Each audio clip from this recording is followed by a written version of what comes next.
Part 2. The Rebirth of a Monster. There's a moment in every man's life when he realizes nobody is coming to save him. For Ethan Cade, that moment came when he buried his only friend. The night Duke died. It happened on a freezing night in late October. Ethan had been hustling change outside a gas station, trying to scrounge up enough for a cheap meal and another night of survival. Meanwhile, Duke had wandered off. Not far.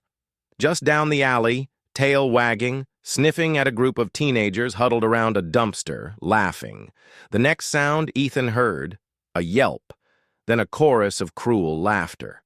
By the time Ethan reached them, it was too late. They'd gutted Duke with a pocket knife, for fun, for nothing. Ethan held his only friend in his arms, watching the life drain from his scarred, loyal eyes. Something inside him snapped. No more. No more begging, no more starving, no more being a nobody.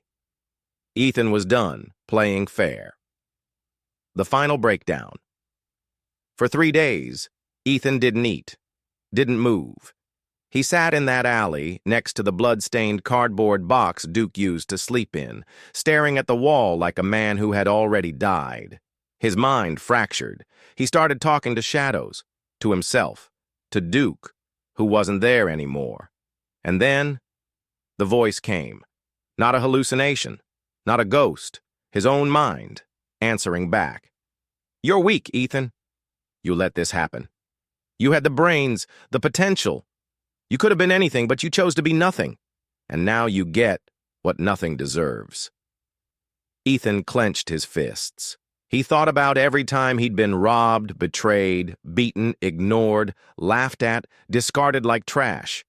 They all thought he was just another lost cause. They'd be wrong, because Ethan wasn't going to die in that alley.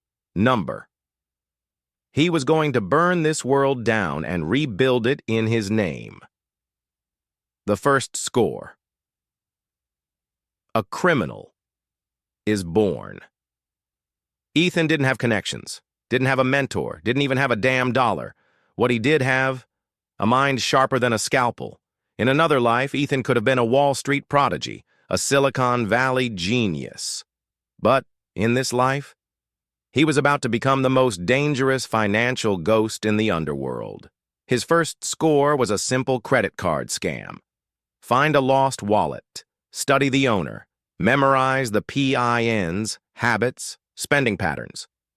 Most people think fraud is all about stealing. It's not. It's about imitating.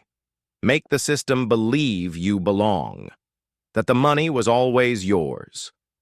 Within 3 months, Ethan had pulled off over 50 small-scale frauds.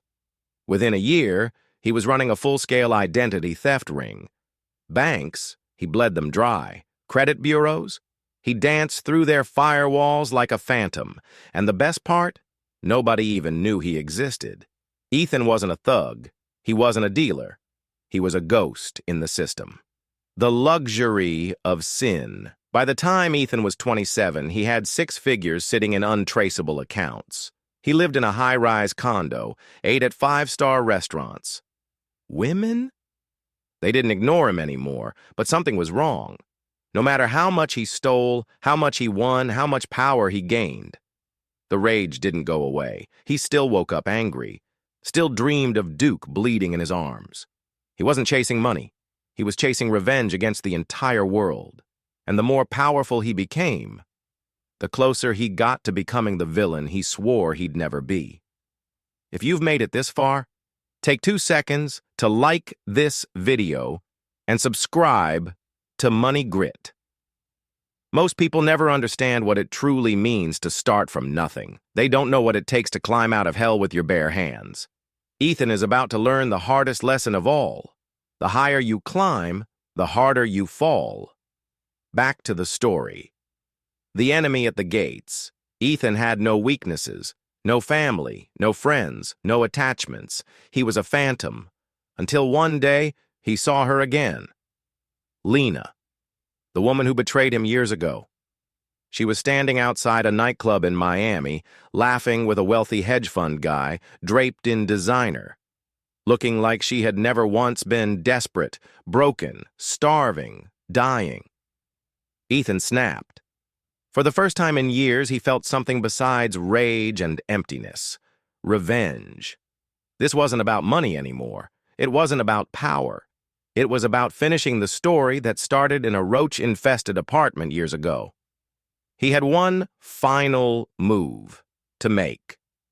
A move that would make him richer than he had ever dreamed, or destroy him completely. And this time, no one was getting out alive. If you're still here, drop a like and subscribe to Money Grit. Most people talk about the grind, but few understand what it really takes to climb from the abyss. Part 3, the final con. The ultimate betrayal. The moment Ethan crosses the line and never comes back.